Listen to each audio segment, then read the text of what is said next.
ورحمۃ اللہ وبرکاتہ. إن الحمد لله نحمده ونستعينه ونستغفره ونعوذ بالله من شرور أنفسنا ومن سيئات أعمالنا من يهده الله فلا مضل له ومن يضلل فلا هادي له وأشهد أن لا إله إلا الله وحده لا شريك له وأشهد أن محمدا عبده ورسوله. يا أيها الذين آمنوا اتقوا الله حق تقاته ولا تموتن إلا وأنتم مسلمون. يا أيها الناس اتقوا ربكم الذي خلقكم من نفس واحدة وخلق منها زوجها وبث منهما رجالا كثيرا ونساء واتقوا الله الذي تساءلون به والأرحام إن الله كان عليكم رقيبا. يا أيها الذين آمنوا اتقوا الله وقولوا قولا سديدا يصلح لكم أعمالكم ويغفر لكم ذنوبكم ومن يطع الله ورسوله فقد فاز فوزا عظيما. أما بعد فإن خير الحديث كتاب الله وخير الهدي هدي محمد صلى الله عليه وسلم وشر الأمور محدثاتها وكل محدثة بدعة وكل بدعة ضلالة الضلالة في النار. أعوذ بالله من الشيطان الرجيم. بسم الله الرحمن الرحيم. الذين يتبعون الرسول النبي الأمي الذي يجدونه مكتوبا عندهم في التوراة والإنجيل يأمرهم بالمعروف وينهاهم عن المنكر ويحل لهم الطيبات ويحرم عليهم الخبائث ويضع عنهم إصرهم والأغلال التي كانت عليهم فالذين آمنوا به وعزروه ونصروه واتبعوا النور الذي أنزل معه أولئك هم المفلحون. حضرات علماء کرام، محترم بزرگوں، نوجوان بھائیوں، پیارے بچوں، خواتین اسلام،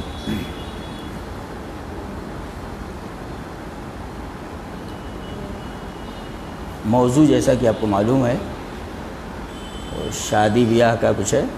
شادی بیاہ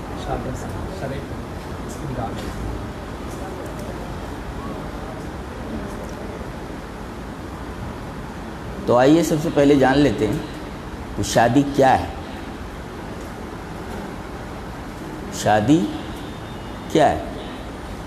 کوئی ہم سے پوچھے کہ شادی کیا ہے، حدیث سے جواب دے تو ہمارے الحدیث ہے نا، اس کے جواب ہم دیں گے کہ شادی اسے کہتے.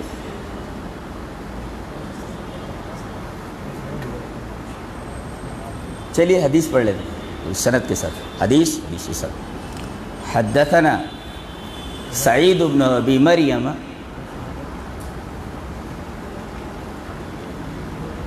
اخبرنا محمد بن جعفر اخبرنا حمید بن ابی حمید الطویل انه سمع انس بن مالک رضی اللہ تعالی عنہ یقول جاء ثلاثة رهط الى بيوت ازواج النبي صلى الله عليه وسلم يسألون عن عبادة النبي صلى الله عليه وسلم فلما اخبروا كانهم تقالوها فقالوا وأين نحن من النبي صلى الله عليه وسلم قد غفر له ما تقدم من ذنبه وما تأخر. قال أحدهم أما أنا فإني أصلي الليل أبدا. وقال آخر أنا أصوم الدهر ولا أفطر. وقال آخر أنا أعتزل النساء فلا أتزوج أبدا. فجاء رسول الله صلى الله عليه وسلم إليهم فقال أنتم الذين قلتم كذا وكذا اما والله انی لاخشاکم للہ واتقاکم له لکنی اصوم وافطر واصلی وارقد واتزوج النساء فمن رغب عن سنتی فلیس منی. رواہ البخاری فی کتاب النکاح. حضرت امام بخاری رحمہ اللہ پوری سند کے ساتھ اسی طریقے سے یہ حدیث بخاری شریف کتاب النکاح میں لائیں. حدیث پڑھ دیجیے، ترجمہ دیں. 3 آدمی نبی کریم صلی اللہ علیہ وسلم کی بیویوں کے پاس آئے اور پوچھا اے امت کی ماؤ، نبی کی بیویوں، ہمیں بتاؤ کہ نبی عبادت کس طرح کرتے ہیں. یسألون عن عبادت النبی صلی اللہ علیہ وسلم. ایک سوال یہاں، وہ کون سی عبادت؟ مسجد میں جو آپ کے ساتھ آپ عبادت کرتے تھے تو سبھی جانتے تھے، سبھی دیکھتے تھے۔ نبی جب مسجد میں عبادت کرتے تھے تمام لوگوں کے ساتھ تو سب لوگ دیکھتے تھے کہ آپ کس طرح عبادت کرتے تھے۔ گویا یہاں گھر پر آ کر 3 آدمیوں کا نبی کریم صلی اللہ علیہ وسلم کی عبادت کے تعلق سے پوچھنا یہ بتاتا ہے کہ یہ مسجد کی عبادت کے بارے میں سوال نہیں ہے، بلکہ یہ گھر میں اللہ کی عبادت کیسے کرتے ہیں اور کتنی کرتے ہیں اس کے بارے میں پوچھنے کے لیے آئے ہیں۔ تو ایک بات تو یہ معلوم ہے کہ صرف مسجد میں فرض نمازیں پڑھنے کے بعد ہماری عبادت ختم نہیں ہو جاتی، بلکہ ہم اپنے گھروں کو قبرستان نہ بنائیں، وہاں بھی عبادت کریں۔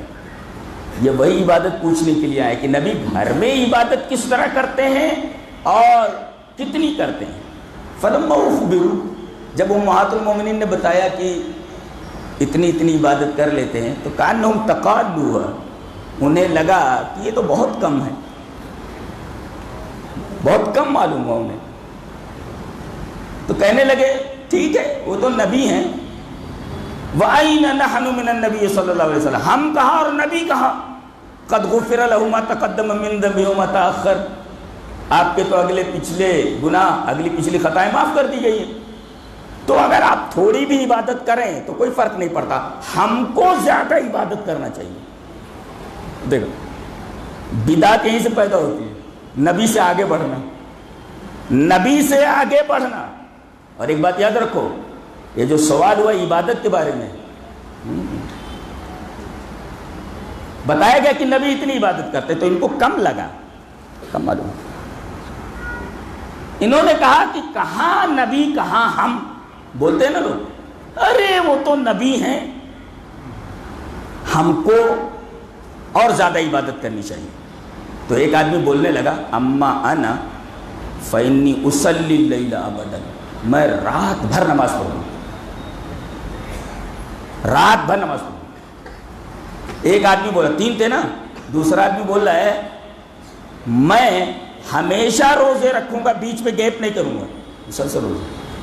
تیسرا بولنے لگا میں شادی نہیں کروں گا، انا اعتزل النساء ولا اتزوج ابدا، میں عورتوں سے دور رہوں گا اور میں شادی نہیں کروں گا۔ ایک نے کیا کہا، رات بھر نماز پڑھوں گا، ایک نے کہا کہ میں مسلسل روزے رکھوں گا، ایک نے کہا کہ میں بیوی بچوں کا جھنجھٹ ہی نہیں پالتا، میں اللہ کے لیے خاص ہو جاتا۔ یہ باتیں امہات المومنین نے سن لی۔ نبی اکرم صلی اللہ علیہ وسلم جب آئے تو آپ نے فرمایا 3 آدمی آئے تو وہ یہ کہہ کر کے گئے، آپ ان کے پاس آئے، فجاء رسول اللہ صلی اللہ علیہ وسلم الیہ، رسول اللہ صلی اللہ علیہ وسلم کے پاس آئے اور فرمایا انتم الذین قلتم کذا وکذا، تم ہی لوگ ہو کہ تم نے ایسا ایسا کہا، کہاں اللہ کا رسول۔ ایک نکتہ یہ ملا کہ کسی کے بارے میں، ایک سماجی نکتہ یہ کہ اگر کوئی کسی کے بارے میں کوئی بات کہتا ہے تو فوراً ایکشن مت لو، بلکہ جس کے بارے میں بات کہی گئی اس سے جا کر پوچھ لو کہ تم نے ایسا کہا ہے یا نہیں کہا۔ بہت ساری خرابیاں اس طرح مٹ جاتی ہیں۔ یا تو کوا کان لیے جا رہا ہے، سننے کے بعد تحقیق کیے بغیر آدمی آستین چڑھانے پر آمادہ ہو جاتا ہے، آستین چڑھانے۔ رسول اللہ صلی اللہ علیہ وسلم نے جب یہ بات سنی تو آپ خود چل کر ان کے پاس آئے، فجاء رسول اللہ صلی اللہ علیہ وسلم الیہ، رسول اللہ صلی اللہ علیہ وسلم ان کے پاس آئے اور پوچھا انتم الذین قلتم کذا وکذا، تم لوگوں نے ایسی ایسی بات کہی ہے، میں رات بھر نماز پڑھوں گا، میں ہمیشہ روزے رکھوں گا، کبھی افطار نہیں کروں گا، یعنی بیچ میں گیپ نہیں کروں گا، اور تم شادی نہیں کرو گے، بیوی بچوں کا جھنجھٹ نہیں پالو گے۔ ہاں اللہ کا رسول نے ایسا کہا ہے۔ آپ نے فرمایا سنو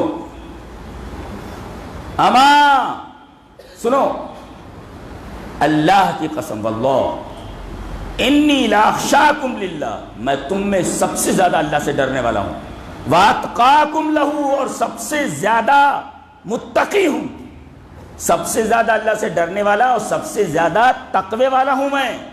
لیکن لاکنی اصوم و افطر، میں روزہ بھی رکھتا ہوں اور روزہ چھوڑ بھی دیتا ہوں، یعنی بیچ میں گیپ کر لیتا ہوں. وہ اصلی و ارقد، میں رات میں نماز بھی پڑھتا ہوں، سو بھی جاتا ہوں.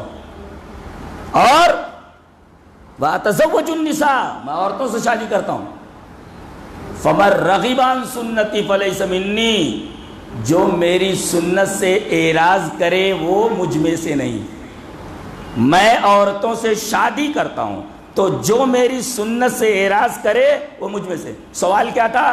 شادی کیا ہے؟ جواب ملا نبی کی طرف سے کہ یہ میری سنت ہے. اتزوج النساء، میں عورتوں سے شادی کرتا ہوں. تو واٹ از شادی؟ شادی کیا ہے؟ نبی کریم صلی اللہ علیہ وسلم فرمایا میں شادی کرتا ہوں، شادی سنت ہے میری. فمن رغب عن سنتی فلیس منی، جو میری سنت سے اعراض کرے وہ مجھ میں سے نہیں. طاقت رکھتے ہوئے اگر آدمی شادی نہیں کرتا وہ خلاف سنت عمل کا ارتکاب کر رہا ہے.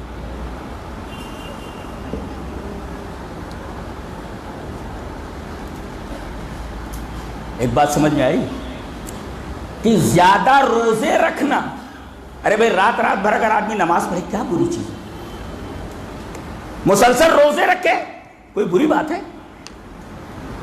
بیوی بچوں کا جھنجھٹ نہ پالے، اللہ کی عبادت میں لگا رہے، کوئی بری بات ہے؟ نہیں. یہ بری بات کب ہو جا رہی ہے؟ اتنی بڑی عبادت ہونے کے بعد بھی، اس لیے کہ یہ ساری چیزیں نبی کریم صلی اللہ علیہ وسلم کی سنت کے خلاف ہیں. تو عمل کتنا ہی بڑا کیوں نہ ہو، نوٹ کرو، عمل کتنا ہی بڑا کیوں نہ ہو، اگر وہ نبی کی سنت کے خلاف ہے، نبی کے طریقے کے خلاف ہے، تو وہ عبادت نہیں گناہ بن جاتا ہے. رات بھر عبادت کرنا بہت بڑی چیز ہے، مسلسل روزے رکھنا بہت بڑی چیز ہے، بیوی بچوں کا جھنجھٹ نہ پال کر کے رات و دن اللہ کی عبادت میں لگے رہنا بہت بڑا کام ہے. لیکن نبی نے فرمایا یہ صحیح نہیں ہے، اس لیے کہ میرا طریقہ یہ نہیں ہے. میں روزے بھی رکھتا ہوں، افطار بھی کرتا ہوں، میں نماز بھی پڑھتا ہوں اور سوتا بھی ہوں، اسی طریقے سے میں شادیاں بھی کرتا ہوں. اب دیکھو، یہ شادی جو میں کرتا ہوں یہ میری سنت ہے، اور جو میری سنت سے اعراض کرے وہ مجھ میں سے نہیں. اس حدیث کے آئینے میں آپ ہر بدعتی کی طرف سے آنے والے سوالات کے جوابات دے سکتے ہیں. عمل کتنا ہی بڑا کیوں نہ ہو، رات بھر عبادت کرنا، مسلسل روزے رکھنا، شادی بیاہ کا جھنجھٹ نہ پالنا بہت بڑی بڑی چیزیں ہیں. لیکن یہ بڑی بڑی عبادتیں جو نظر آ رہی ہیں یہ صحیح نہیں ہے، کیونکہ یہ جناب محمد رسول اللہ صلی اللہ علیہ وسلم کے طریقے کے خلاف ہے. تو ہمیں عبادت نہیں دیکھنا ہے، ہمیں نبی کی سنت دیکھنی ہے. یہ اصل ہے، یہ ہے اصل. سمجھ میں آئی شریعت کی حقیقت کیا ہے؟ تو اس حدیث کے آئینے میں بہت ساری باتیں معلوم ہوئی. اور جو ہم نے سوال کیا تھا کہ شادی کیا ہے، جواب ملا اتزوج النساء فمن رغب عن سنتی فلیس منی، شادی کرنا میری سنت ہے، اور جو میری سنت سے اعراض کرے وہ مجھ میں سے نہیں. بات سمجھ میں آئی؟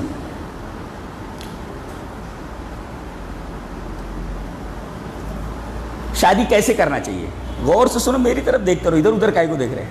جب یہاں سے جانا تو ایسے دیکھتے رہنا چاہ رہا تھا، میری طرف دیکھو. شادی کس طرح کرنی چاہیے؟ چلو آیت پڑھ لیتے. وَإِنْ خِفْتُمْ أَلَّا تُقْسِطُوا فِي الْيَتَامَى فَانكِحُوا مَا طَابَ لَكُم مِّنَ النِّسَاءِ مَثْنَىٰ وَثُلَاثَ وَرُبَاعَ فَإِنْ خِفْتُمْ أَلَّا تَعْدِلُوا فَوَاحِدَةً أَوْ مَا مَلَكَتْ أَيْمَانُكُمْ ذَلِكَ أَدْنَىٰ أَلَّا تَعُولُوا. سورہ نساء کی آیت ہے.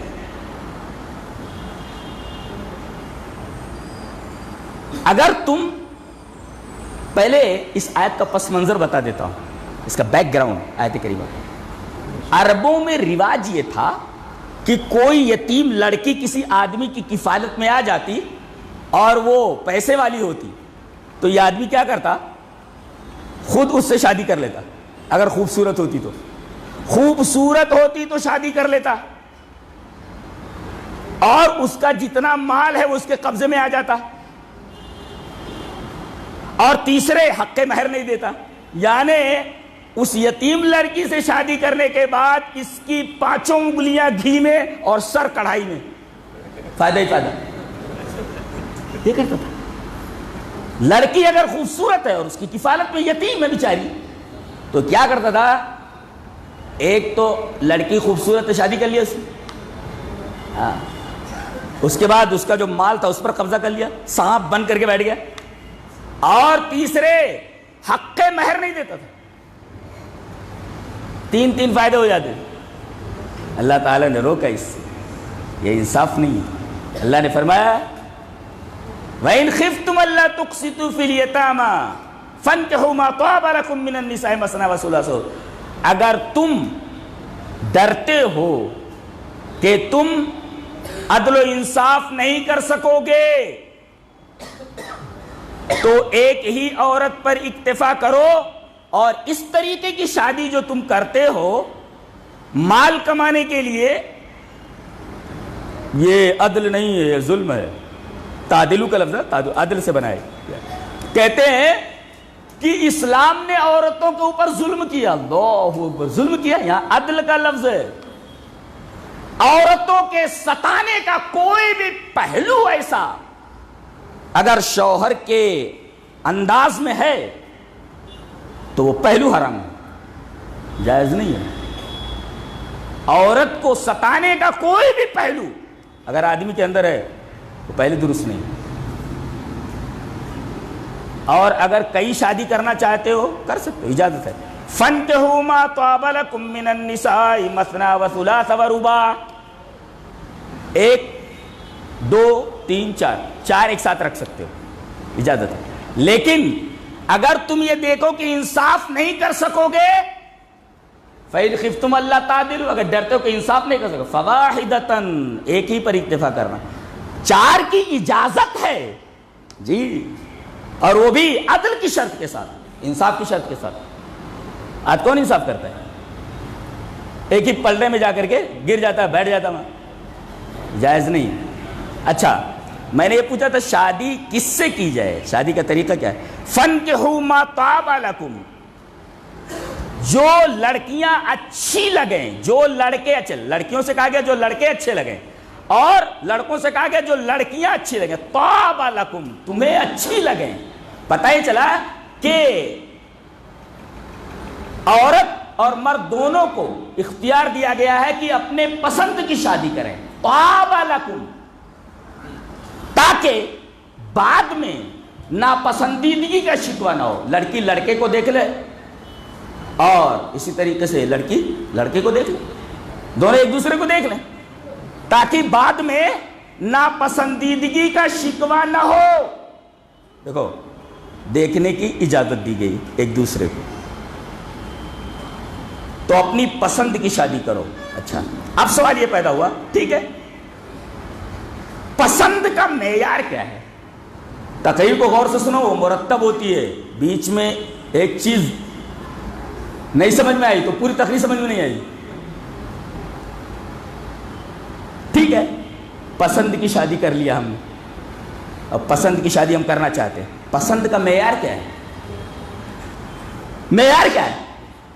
کیا دیکھیں لڑکی میں اور کیا دیکھیں لڑکے میں؟ چلیے آئیے حدیث پڑھ لیتے. پہلی حدیث اس طرح. وعن ابی ہریرہ رضی اللہ تعالیٰ عنہ قال قال رسول اللہ صلی اللہ علیہ وسلم اذا اتاکم من ترضون خلقه ودینه فزوجوه الا تفعلوا تکن فتنة فی الارض وفساد عریض. رواہ ابن ماجہ فی کتاب النکاح. حضرت امام ابن ماجہ شریف میں یہ حدیث کتاب النکاح کے اندر لائے. راوی حضرت ابو ہریرہ ہیں. حضرت ابو ہریرہ رضی اللہ تعالیٰ عنہ فرماتے ہیں کہ نبی اکرم صلی اللہ علیہ وسلم نے ارشاد فرمایا، کوئی ایسا لڑکا تمہاری لڑکی کے لیے پیغام نکاح بھیجے جس کا اخلاق اچھا ہو، دین اچھا ہو.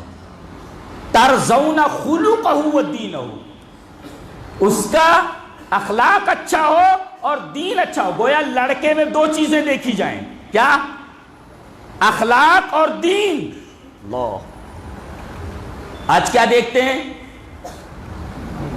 پیسہ ہونا چاہیے، چاہے وہ لڑکا انتہائی درجے کا بددین ہو، دین سے دور ہو، نماز روزے کا پابند نہ ہو، لڑکی اٹھا کر کے ہم دے دیتے. پسند کا معیار بتایا گیا. لڑکے کے دو چیزیں دیکھیں. کیا؟ ایک تو اس کا اخلاق اچھا ہو، دین پر قائم ہو، دین پر چلنے والا ہو. دین اور اخلاق دیکھا جائے. اب اخلاق کب اچھے ہوں گے؟ جب اور جنگر چوٹا نہ ہو. اگر لڑکے کو دیکھو کہ یہ جنگر چوٹا ہے اور کچھ کام دھندا نہیں کرتا، تو جنگر چوٹے کے پاس اخلاق کہاں ہوتا ہے؟ یہ گویا کہ لڑکے کا ذمہ دار ہونا یہ اخلاق میں داخل ہے. لڑکے کو دیکھو کوئی کام وام نہیں کر رہا ہے، لڑکی کو دے دیں گے، کیا کھلائے گا، کیا پلائے گا، یہ دیکھنا ہے. من ترضون خلقہ ودینہ، اگر دین اخلاق اس کے پاس ہے، تھوڑا بہت کما لیتا، تو یہ نہ دیکھا جائے کہ اس کا بنگلہ ہے کہ نہیں ہے، کاریں ہیں کہ نہیں ہے، کھلا پلا لے جاتا ہے، نیک ہے. فزوجوہ، نبی نے حکم دیا کہ اسے شادی کر دو. اچھا کیوں؟ آگے بتایا گیا اگر اس لڑکے سے جس کا اخلاق بڑا اچھا ہے، دین کے اوپر قائم ہے، نماز روزے کا پابند ہے، اگر تم اس سے اپنی لڑکی کی شادی نہیں کرو گے، اس نے پیغام بھیجا ہے، تو تکن فتنۃ فی الارض، زمین میں فتنہ پیدا ہو جائے گا.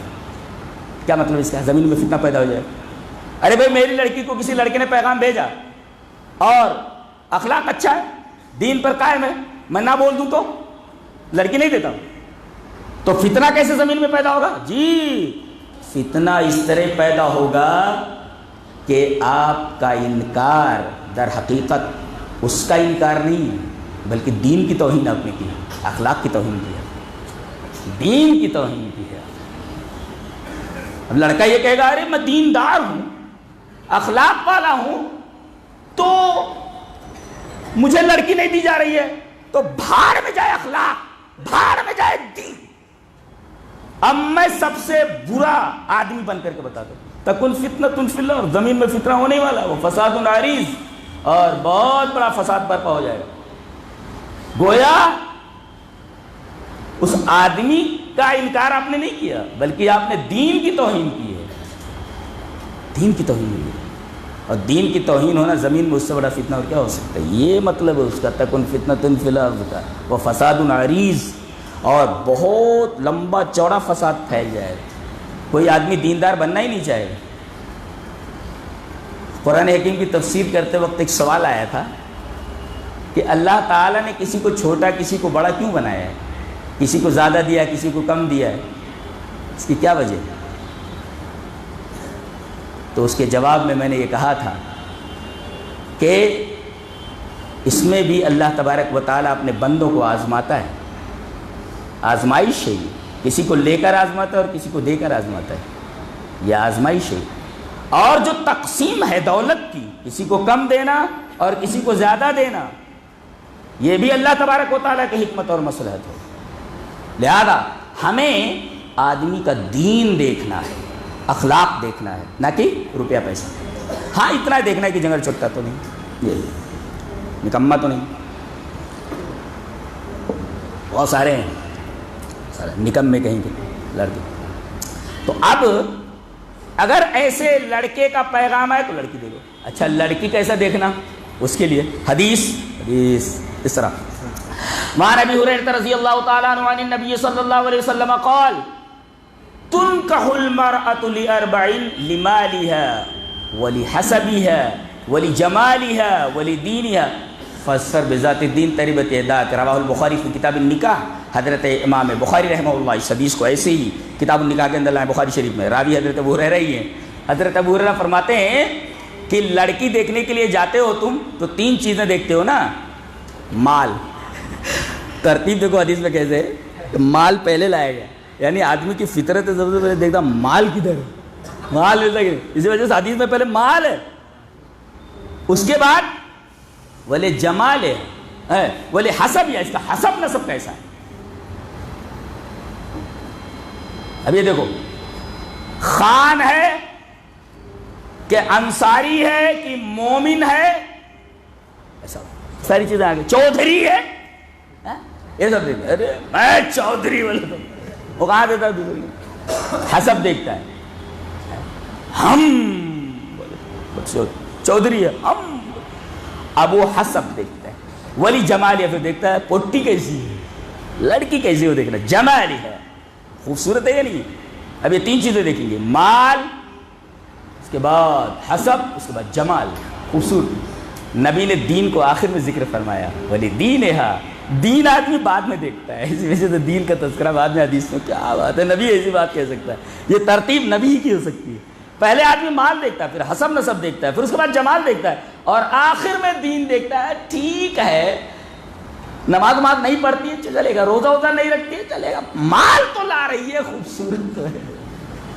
یہ دیکھتے ہیں نبی نے دین کا تذکرہ آخر میں کہتے ہوئے آپ نے فرمایا فاصبر بذات الدین. سن، کامیابی چاہتا ہے نا، ظفر مانے کامیابی اگر چاہتا ہے بذات الدین، دین والی لڑکی کو لے آ. جی دین والی لڑکی کو لے آ. یہ لڑکی کو پسند کرنے کا معیار. ترتیب آپ کو سمجھ میں آ رہی ہے نا؟ جی شادی کیا ہے؟ نبی کی سنت. شادی کیسے کرنا؟ پسند کرو. پسندیدگی کا معیار کیا ہے؟ لڑکا اخلاق والا ہو اور دین، لڑکی دین والی. آپ ایک دیندار لڑکی گھر میں لاتے ہیں جانتے ہیں تو آپ دین گھر میں لاتے ہیں. دین گھر میں آتا ہے. دین کو کون گھر میں لا رہا ہے؟ کوئی لے جانے کے لیے تیار نہیں. نبی کی سیرت پڑھی ہے؟ ایک پہلو دکھاتا ہوں. مکہ میں اور عرب میں قاعدہ یہ تھا کہ جب بچہ پیدا ہوتا کسی بڑے آدمی کے ہاں تو ماں 2-4 دن دودھ پلا دیتی تھی. اس کے بعد مختلف قبائل سے عورتیں آتی تھیں اور بچوں کو چھانٹتی تھی، وہ لے جاتی تھی اپنے گاؤں میں، ان کی پرورش کرتی تھی، ان کو دودھ پلاتی تھی، ان کی نگرانی کرتی تھی. اور جب بچہ باشعور ہو جاتا تھا، تھوڑا بڑا ہو جاتا تھا، اس کے ماں باپ کے حوالے کر دیا جاتا تھا اور اس کو پیسے ملتے تھے. جس سال نبی کریم صلی اللہ علیہ وسلم کی پیدائش ہوئی اس سال بھی سب آئی تھی، حلیمہ بھی آئی تھی. جس خچر پر، جس گدھے پر وہ سوار تھی وہ چل نہیں پاتی تھی، گدھی تھی، وہ چل نہیں پاتی تھی. اب تمام عورتیں جو آئی تھیں انہوں نے چن چن کر کے، ہمارے یہاں کیا بولتے ہیں بچھ بچھ کے لے لی، چن چن کر کے بڑے گھروں کے لڑکے لے لیے. ہمارے نبی کو لینے والا کوئی نہیں تھا. بولے یتیم ہے یہ، باپ نہیں ہے، باپ نہیں ہے اس کا. کیا ملنے والا ہے؟ کیا ملنے والا ہے؟ بڑے بڑے گھروں کے لڑکوں کو دائیاں لے گئیں، ہمارا نبی ویسے ہی رہ گیا. کوئی اس کو لے جانے کے لیے تیار نہیں، اس لیے کہ یتیم ہے، اس کا باپ نہیں ہے، پیسہ نہیں مل سکتا. لیکن حلیمہ سمجھ گئی ٹھیک ہے اس کا کوئی نہیں ہے، میں لے جاتی ہوں اس کو. حلیمہ اپنے گھر میں دین لے گئی. خچر کی رفتار سب سے سست، سب سے زیادہ ہو گئی، اور برکتیں ایسی. آپ تاریخ اٹھا کر کے دے لیے، سیرت کی کتاب اٹھا کر دیکھ لیجئے. دین لے کر کے آؤ.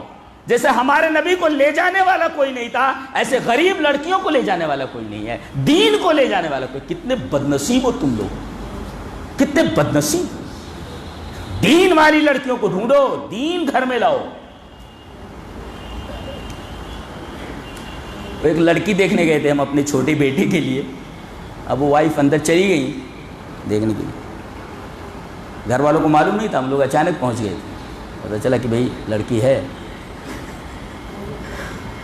اندر سے فون کر رہی ہے چلو ہو. کیا ہوا؟ ابھی تو گئی ہے. نہیں چلو. کیا بات ہے بھائی؟ نہیں چلو جلدی چلو، کہیں گھرے پہنچے تھے. کیا بات ہے بھائی ابھی تو آئی ہے. ٹھیک ہے گاڑی میں بیٹھے. میں نے کہا کیا بات ہے؟ سب لوگ بھیجنے کے لیے باہر آئے. کہا کہ جب میں اندر گئی تو گھر پہ نہیں تھی لڑکی. کالج سے جب آئی تو اس کو معلوم بھی نہیں تھا مجھے دیکھنے کے لیے. کمرے میں سے صاف دوسرے کمرے سے دکھائی دیا کہ جب نقاب اتارا تو جینس پینٹ اور شرٹ میں تھی. کیا کروں؟ اب پہلے کی جو عورتیں ہوتی تھی گاؤں کی، کتنی ڈھونڈو تو اب نہیں ملتی ہیں. ہم لوگوں کی بیویاں ہیں، مائیں ہیں، ڈھونڈو تو عجوبہ لگتی ہے. وہ کیسے کہاں ایسی عورتیں کہاں ہیں؟ کہا تھی نہیں کرے گا نہیں کرے گا. ہم نے کہا پیسہ ایسا ملی کافی ملی بھائی, 4 پہیے گاڑی تو دے بے کری, لچیا کہوں نے کہا مذاق کر رہا. تو ایسا مان فاصفر بذات الدین, دین والی لڑکی گھر میں لا. ہمارے نبی کو لے جانے کے لیے کوئی تیار نہیں, اس لیے کہ یتیم, دین لے جانے کے لیے کوئی تیار نہیں. لیکن حلیمہ دین لے کر کے گھر میں گئی, برکتیں ہی برکتیں. تو دین لے کر کے جاؤ گھر میں.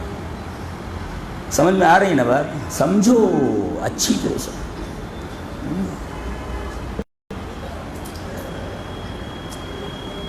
بات چیت ہو جاتی ہے, اب طے کہہ لیو باؤ کچھ لے دیکھ بات ہو تو نہیں کچھ نہیں جہیز وہیز کیے لیے تو ہوتا ہے. ہاں بیٹا وہ گاڑی کے, اب دیکھو بیٹے کو بھی ڈال دے رہا ہو گاڑی دینا, اشارہ کر دیتا ہے وہ ڈاکو کہیں کا, اب اشارہ کر دیتا ہے. اور بارات جب جائیں گے تو اے بہو برتیا نہیں گئے ہو, نہیں بیٹا گئے ہیں نا, ارے چلو تم کریے جگہ خالی ہے نا. بیٹا چلا گیا, اس کو بھی لے جا رہا ہے. اب وہاں بیٹی والا پیر میں چپل صحیح سے نہیں ہے, چہرے پر ہوائیاں اڑ رہی ہیں کہ کہیں کھانا کم نہ پڑ جائے.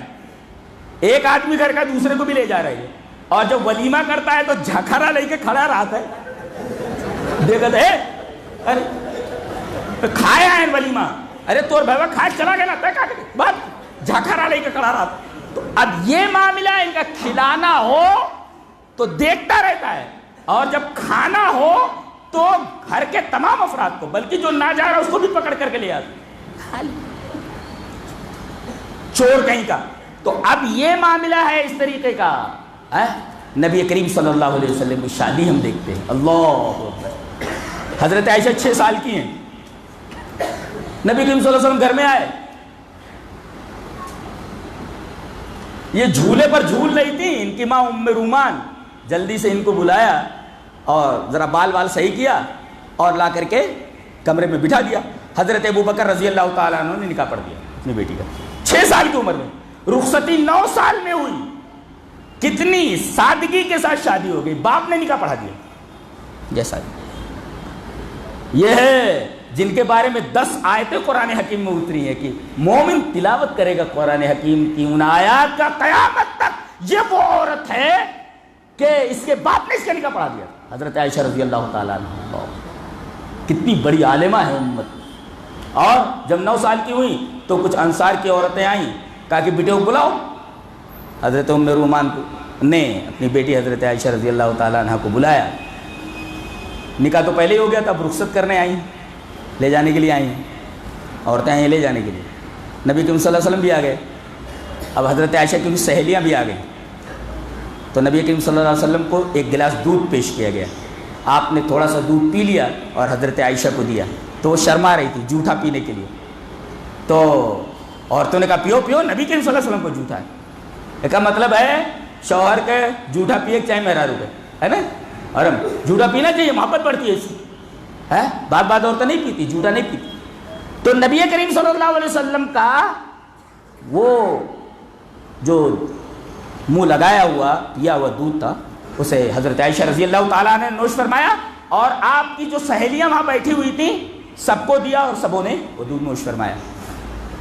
اب حدیث پاک دیکھو, مسند احمد کی ایک لمبی روایت ہے. ہم لوگ کتنا خرچ کرتے ہیں اور لڑکی والے سے کتنا خرچ کرواتے ہیں, اور ولیمے میں بھی حد اعتدال سے گزر جاتے ہیں. ذرا نبی کی شادی دیکھیے, حضرت عائشہ رضی اللہ تعالیٰ عنہ کی زبانی الفاظ دیکھیے مسند احمد کے حدیث کے. وَبَنَا بِي رسول اللہ صلی اللہ علیہ وسلم فی بیتنا ما نحرت علی جزور ولا ذبحت علی شاة حتی ارسل الینا سعد بن عبادہ رضی اللہ تعالی عنہ بجفنۃ کان یرسل الینا کان یرسل بها الی رسول اللہ صلی اللہ علیہ وسلم اذا دار فی نسائی وانا یومئذ بنت 9 سنین، رواہ احمد فی مسندی۔ حضرت امام احمد بن حنبل رحمہ اللہ اس حدیث کو ایسے ہی مسند احمد کے اندر لائے ہیں، ایک لمبی حدیث ہے، اس کا یہ آخری پیرا۔ نبی کریم صلی اللہ علیہ وسلم نے میرے ساتھ شباشی فرمائی ہمارے گھر میں، یعنی آپ کا جو حجرہ تھا، یعنی اس کا مطلب بیتنا کہنے کا کیا مطلب ہے معلوم ہے؟ شوہر کا گھر بیوی کا گھر ہوتا ہے، کبھی تو بیتنا بولنا ہی ہے، پھر بیتنا، شوہر کا گھر بیوی کا گھر ہے، پھر بیتنا۔ اور کتنی سادگی سے ولیمہ ہوا، ما نحرت علی جزور، اونٹ ذبح نہیں کیے گئے، ولا ذبحت علی شاۃ، ایک بکری ذبح نہیں کی گئی ولیمے میں۔ پھر کیا ولیمے میں کیا تھا؟ حتی ارسل الینا سعد بن عبادہ بجفنۃ، حضرت سعد بن عبادہ ایک صحابی ہے، وہ نبی کریم صلی اللہ علیہ وسلم کے پاس ایک برتن میں بھرا ہوا کچھ کھانا بھیجتے ہیں۔ جفنا مینس ہوتا ہے گریٹ بال، یعنی قصعۃ کبیرہ، ایک بڑا سا برتن، اس کے اندر کچھ کھانے کی چیز بھیجی ایک برتن میں۔ نہ اونٹ ذبح کیے گئے، نہ ایک بکری ذبح کی گئی، دوسرے نے بھیجا، وہ ولیمے میں کچھ لوگوں کو کھلا دیا گیا، 10-5 لوگ جو تھے، جو حضرت سعد بن عبادہ نے بھیجا تھا۔ اور کہتے ہیں میری رخصتی جب ہوئی تو اس وقت میری عمر وَأَنَا يَوْمَئِذٍ بِنْتُ 9 سنین، میں اس وقت 9 سال کی تھی۔ اللہ، آپ دیکھ رہے ہیں کہ نبی کریم صلی اللہ علیہ وسلم کے ولیمے میں سب سے محبوبہ بیوی ہے آپ کی، اور ان کے ولیمے میں ایک بکری تک ذبح نہیں کی گئی۔ ولیمہ اتنی سادگی سے ہوا کہ ایک آدمی نے، سعد بن عبادہ نے ایک برتن میں کچھ چیزیں بھیج دی تھی، اس برتن کے اندر موجود چیزوں کو کچھ لوگوں کو کھلا دیا گیا، یہ ولیمہ ہو گیا۔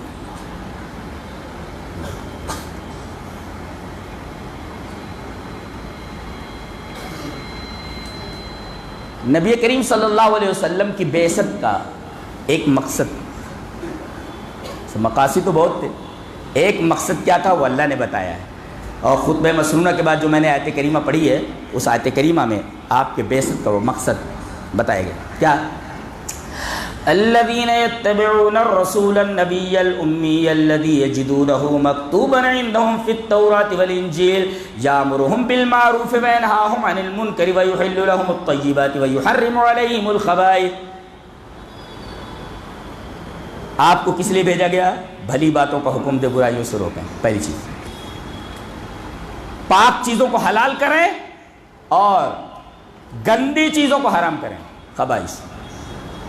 اور وَيَزَوْ عَنْهُمْ إِسْرَهُمْ، کیا بات اللہ نے فرمائی ہے، اور ان کو اس بوجھ سے پاک کرے جو انہوں نے رسم و رواج کے طور پر اپنے اوپر لاد لیا جی، اور بیڑیاں ڈال لی ہیں اور اپنی منڈی ایسی جگہ ڈال دی ہے کہ وہ منڈی نہیں نکال پا رہے ہیں۔ عبارت کیا ہے؟ وَيَزَوْ عَنْهُمْ إِسْرَهُمْ وَالْأَغْلَالَ الَّتِي كَانَتْ عَلَيْهِمْ، releases them from their heavy burdens and from the yokes that are upon them۔ مطلب یہ ہوا کہ انہوں نے جو برڈنس، بڑے بڑے بوجھ اپنے اوپر ڈال لیے تھے، وہ بوجھ کو اتارنے کے لیے ہمارا نبی آیا۔ والاغلال، اغلال کا ترجمہ انگلش میں یوک کیا گیا۔ یوک جانا تو کس کو بولتے؟ جوٹھا کا جوٹھا ترجمہ کا، اس میں دیکھو یوک، یوک مطلب جوٹھا، جوٹھے کا مطلب سمجھتے ہیں؟ بیل کی گردن کو جوٹھے میں ڈال دیا گیا تو بیل جوٹھے سے اپنی منڈی، اپنا سر نہیں نکال سکتا جب تک کہ جوٹھا ڈالنے والا اس کو نہ نکال لے، نکل نہیں سکتا۔ تو لوگوں نے رسم و رواج کے جوٹھے میں اپنی منڈی ڈال دی تھی اور بیل بن گئے تھے۔ نبی کریم صلی اللہ علیہ وسلم نے ان بیلوں کو وہ جوٹھے سے نکالنے کے لیے آپ نے بڑی محنت فرمائی اور ان کو ان کے اس جوٹھے سے، یوک سے ان کو نکالا، اغلال سے نکالا۔ اللہ، اس کا مطلب یہ ہے بات چیزیں دین نہیں ہوتی، لوگ دین سمجھ کر اپنے اوپر لاد لیتے ہیں، اور پھر ایک چیز لاد لی، پھر ایک دوسری چیز، پھر تیسری چیز۔ بدعتوں کا یہی حال ہوتا ہے، ایک چیز کرنے لگے تو اب ہر سال کرنا ہے، پھر دوسری چیز آگے اس کو بھی کرنا ہے، پھر تیسری چیز آگے اس کو بھی کرنا ہے. یہ ذمہ داریاں آدمی اپنے اوپر بڑھاتا رہتا ہے. انہیں ذمہ داریوں کو، انہیں بوجھ کو تو کم کرنے کے لیے نبی کریم صلی اللہ علیہ وسلم آئے تھے. کتنی بدعت ہے مسلمانوں میں جنہوں نے اپنے اوپر ان بدعتوں کو لاد رکھا ہے اور ان بدعتوں کو عین اسلام سمجھ کر اس کے اوپر سختی سے عمل کرتے ہیں. کیا ایسا نہیں ہے؟ بالکل ہے، ایسا ہی ہے.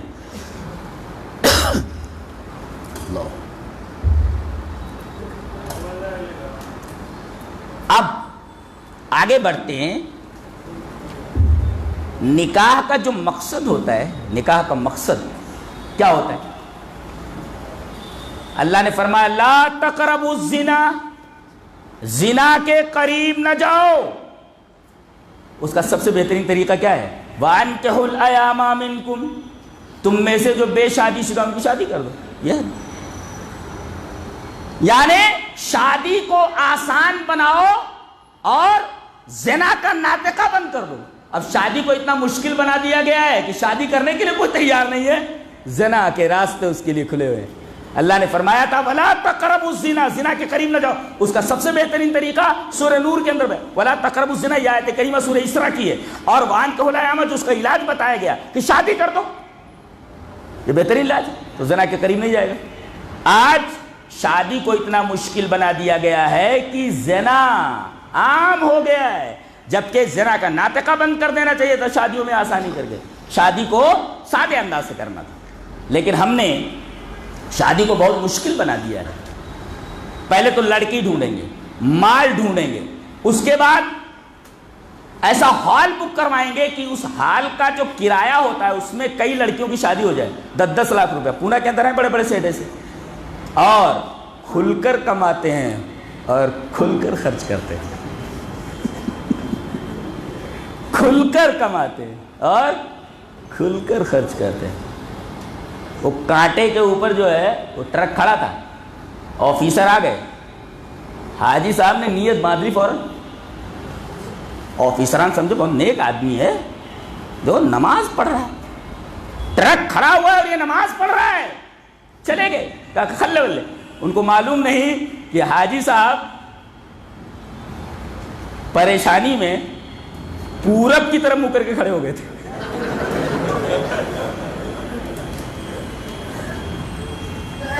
یہ حال ہے. ایسی کمائی سے حج ہوتا نہیں، ایسی کمائی کھانے سے روزہ قبول ہوتا نہیں، ایسی کمائی کھانے پر نماز ہوتی نہیں. میں کہتا ہوں سر نیچے اور پیر اوپر کر لو، ایک بھی عبادت قبول نہیں ہوتی. یہ حدیث سے ثابت ہے، وہ ایک الگ موضوع ہے، عبادت قبول نہیں ہوتی. اور کسی کا دل دکھا کر کے جہیز کے نام پر پیسے لینا، اس کا گھر بکوا دینا، کھیت گروی رکھوا دینا، یہ حرام خوری سے بڑھ کر کے ظلم کے بھی درجے میں داخل ہو جاتا ہے. اس کے اوپر ظلم ہے، مسلمان کر رہا ہے. مال کو ضائع کرنے سے منع کیا گیا ہے. کتنا مال ضائع ہوتا ہے؟ اللہ، آپ 10 لاکھ میں 5 لاکھ میں ایک ہال بک کرتے ہیں شادی کے لیے اور بے تحاشا پیسہ خرچ کرتے ہیں، اور نبی کو جو تعلیم ہے اس کو نظر انداز کر دیتے. آئیے ذرا 2 حدیثیں ایک ساتھ دیکھتے ہیں. حدیث اس طرح وعن ابی ہریرہ رضی اللہ تعالی عنہ قال قال رسول اللہ صلی اللہ علیہ وسلم ان اللہ یرضى لكم ثلاثا ويكره لكم ثلاثا فيرضى لكم ان تعبدوه ولا تشركوا به شيئا وان تعتصموا بحبل الله جميعا ولا تفرقوا ويكره لكم قيل وقال وكثرة السؤال واضاعة المال. رواہ مسلم فی کتاب الاقضیہ. حضرت امام مسلم رحمہ اللہ اس پوری حدیث کو ایسے ہی مسلم شریف کتاب الاقضیہ کے اندر لائے. نبی اکرم صلی اللہ علیہ وسلم نے ارشاد فرمایا اللہ کو تمہاری 3 چیزیں پسند ہیں اور 3 چیزیں ناپسند ہیں. ذہن میں رکھو، 3 چیزیں اللہ کو پسند تمہاری اور 3 چیزیں ناپسند. تو جو اللہ کو پسند ہو اسے لے لو اور جو ناپسند ہو چھوڑ دو. کیا چیز؟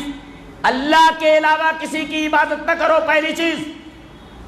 اس کے ساتھ شرک نہ کرو، اسی کی عبادت کرو. دوسرے، قرآن کو مضبوطی سے پکڑ لو. 2 اور تیسرے، فرقوں میں مت بٹ جاؤ. تینوں چیزیں ہمارے پاس نہیں ہیں. پوری امت شرک میں مبتلا ہے، قرآن کو اس نے چھوڑ رکھا ہے اور فرقوں میں بٹے ہوئے ہیں. اور کمال تو یہ ہے کہ ہر فرقہ دوسرے کو باطل کے اوپر سمجھتا ہے. یہ امت کا سب سے بڑا عالمی ہے. اور تینوں چیزیں جو اللہ کو ناپسند ہے وہ تمہیں پسند ہے. بتاؤ، لاکھ جوتے نہیں کھاؤ گے، کہے تو ہم مظلوم ہیں، تم سے بڑا ظالم کون ہے؟ تم نے اللہ تبارک و تعالیٰ کے احکام کو بڑی بے دردی سے اپنے پاؤں تلے روند لیا. تم مظلوم ہو, ظالم ہو تم. تو اللہ کو 3 چیزیں پسند جو تمہیں ناپسند ہے. اللہ کے علاوہ کسی کی عبادت نہ کرنا, شرک نہ کرنا, ایک جو قرآن کو مضبوطی سے تھام لینا, اور تیسرے فرقوں میں مت بٹ جانا, ولا تفرقوا. اللہ 3 چیزیں. اور اللہ کو جو ناپسند ہے 3 چیزیں وہ تمہیں پسند ہیں. کیا؟ وَيَكْرَهُ لَكُمْ قِيلَ وَقَالَ. قیل و قال. مولوی صاحب, ہاں بہو ایک مسئلہ پوچھے گا. ہاں پوچھو. کہتے حضرت آدم علیہ السلام کی جب شادی ہوئی تو نکاح کس نے پڑھایا؟ اب میں ہوتا تو بول دیتا, میں ان کی شادی میں حاضر نہیں تھا, یہ پڑھا. اور اگر جواب جاننا چاہے تو جواب قرآن میں ہے. نکاح کس نے پڑھایا؟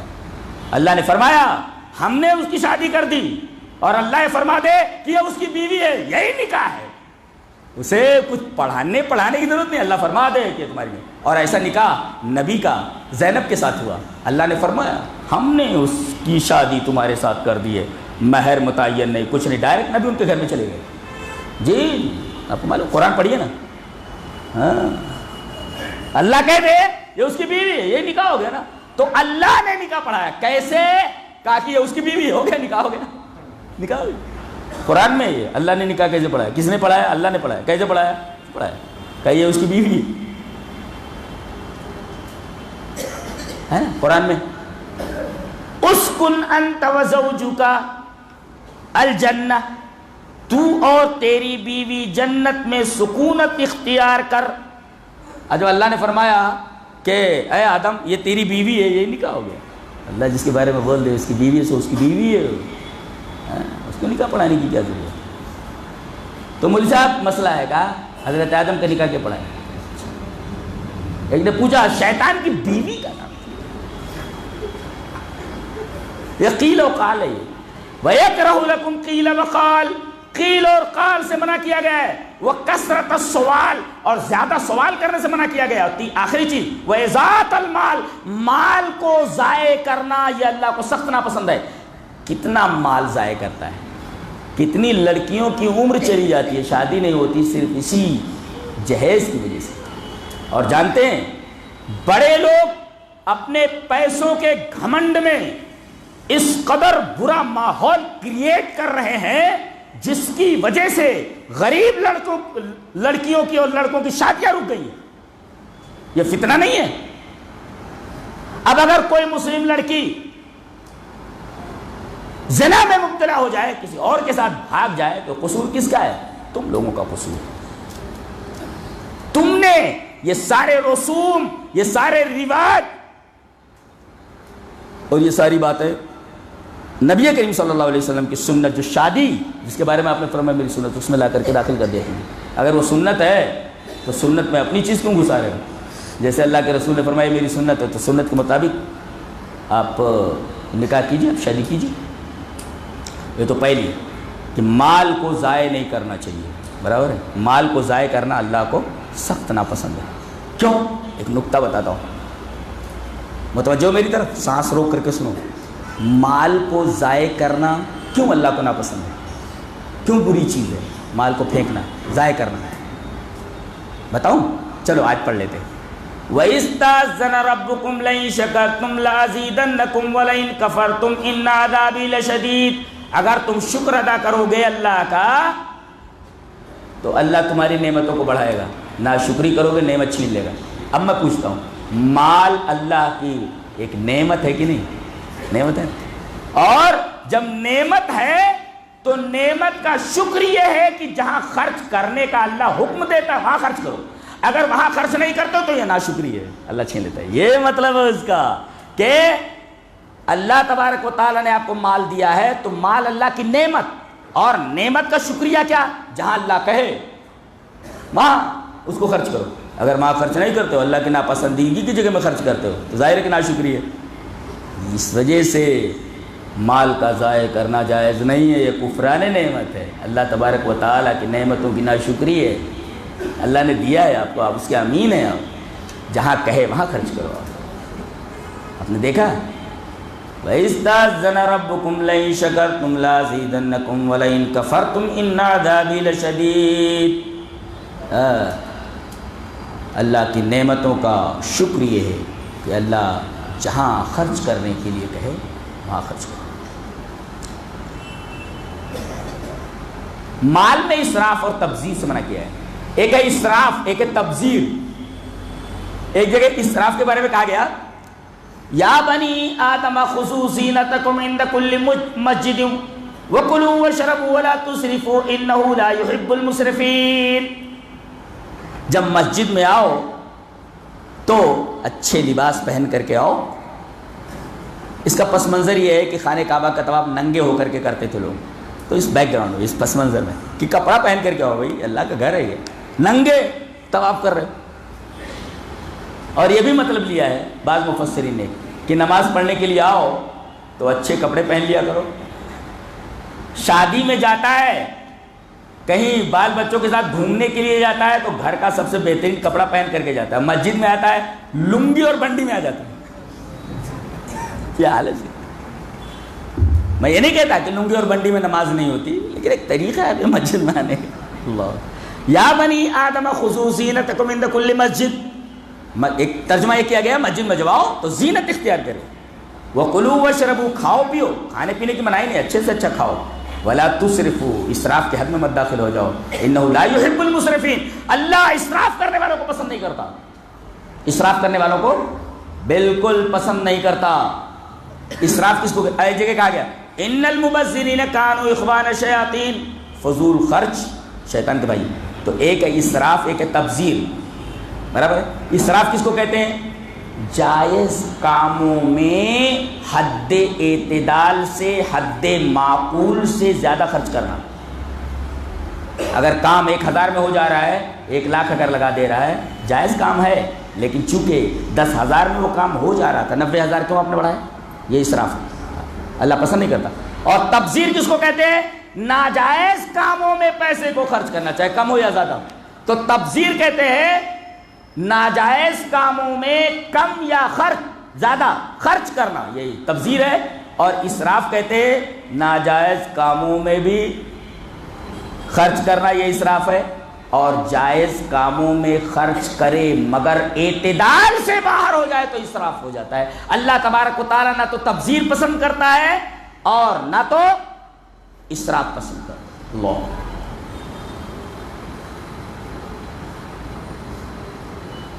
تو اسلام نے ہمیں جو قوانین دیے ہیں ان قوانین پر چل کر کے ہی ہم ایک بہترین معاشرہ، ایک بہترین سماج کی تشکیل کر سکتے ہیں، ورنہ ہم ہی بگڑ جائیں گے تو اس معاشرے کا اللہ ہی حافظ ہے۔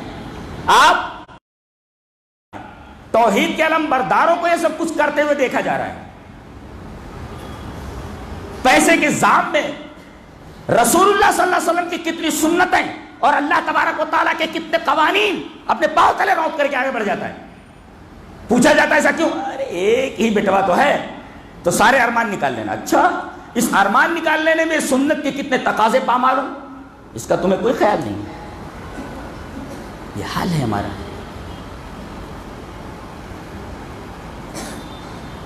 بلال حبشی کالے تھے بالکل، جانتے قبیلے کندہ میں جو عربی النسل قبیلہ ہے، ایک خوبصورت لڑکی سے ان کی شادی ہوئی۔ جی حضرت بلال، آپ کو ایک واقعہ بتاؤں۔ حضرت سعید بن مسیب رحمہ اللہ، مشہور تابعی، علماء جانتے ہیں، ان کی بیٹی اتنی خوبصورت تھی کہ خلیفہ عبد الملک بن مروان وقت کے بادشاہ نے اپنے لڑکے کے لیے ان کی بیٹی مانگی، لیکن انہوں نے انکار کر دیا۔ اللہ اکبر، خلیفہ عبد الملک بن مروان کے بیٹے کے لیے رشتہ آیا سعید بن مسیب کی بیٹی کا، انہوں نے صاف انکار کر دیا، اور اپنے غریب شاگرد طالب علم،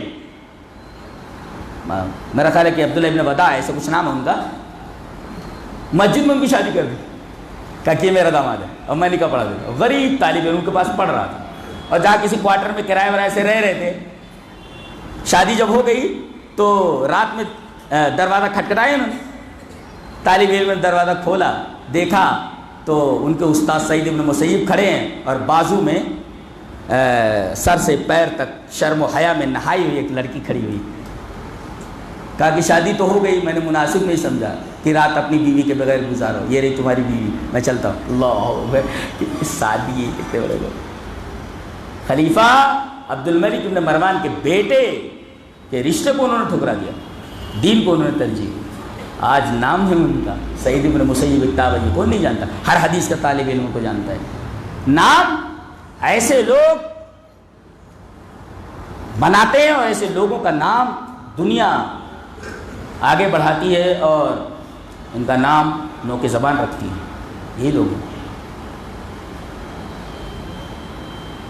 حضرت ابو حذیفہ، ان کے ایک آزاد کردہ غلام تو سالم، جانتے ہیں اس غلام کی شادی کس سے کرائی؟ اپنی بھتیجی سے کرا دی ہے۔ ابو حذیفہ کا جو آزاد کردہ غلام تو سالم مولا ابی حذیفہ، ابو حذیفہ نے اپنے غلام کی شادی اپنی بھتیجے سے کرا دی۔ کوئی اونچ نیچ نہیں دیکھے تھے۔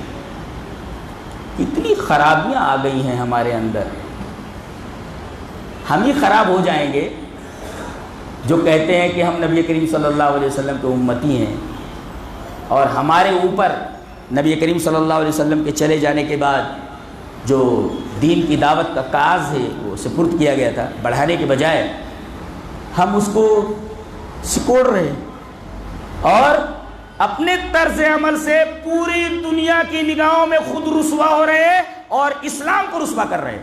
لوگ یہ کہہ رہے ہیں یہی اسلام ہے، حالانکہ مسلمانوں کا عمل یہ اسلام نہیں ہے، بلکہ اسلام وہ ہے جو قرآن اور حدیث میں ہے۔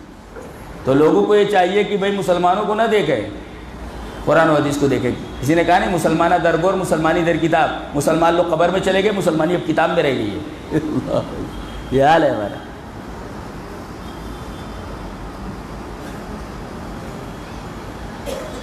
تو میرے اس چلانے سے اور میرے اس بیان سے کچھ آپ کی سمجھ میں بات آئی؟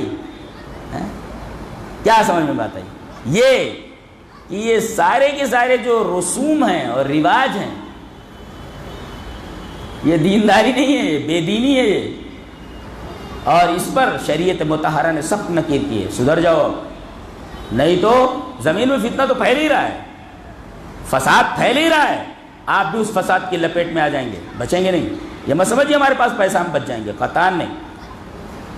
حضرت نوح علیہ السلام کا بیٹا نہیں بچ سکا سامنے، ان کی دعا رد کر دی گئی، سامنے بیٹا ڈوب گیا، کچھ نہیں کر سکے وہ، اب بچ نہیں سکتے ہو۔ لہذا بہتر یہ ہے کہ ایک اچھا معاشرہ، ایک اچھا سماج ہم تشکیل کریں، اور یہ تمام بری رسمیں اور گندے رواج جو ہمارے درمیان موجود ہیں ان سب کو ختم کیا جائے، اور ہر معاملے میں دین کو ترجیح دی جائے۔ اپنے بچیوں کو ٹھیک ہے آپ پڑھائیں، دنیاوی تعلیم بھی دیں، لیکن دینی تعلیم اولین درجہ رکھتی ہے۔ اپنے لڑکوں کو آپ انجینئر بنائیں، ڈاکٹر بنائیں، سب کچھ پڑھائیں آپ، لیکن پہلے اولین معاملہ اور اولین درجہ یہ ہے کہ پہلے ان کو نبی کریم صلی اللہ علیہ وسلم کے لائے ہوئے دین کے زیور سے آراستہ کریں، اسی میں ہماری بھلائی ہے۔ اللہ تبارک و تعالی ہمیں نیک عمل اور اچھی سمجھ کی توفیق عطا فرمائے۔ وآخر دعوانا ان الحمد للہ رب العالمین۔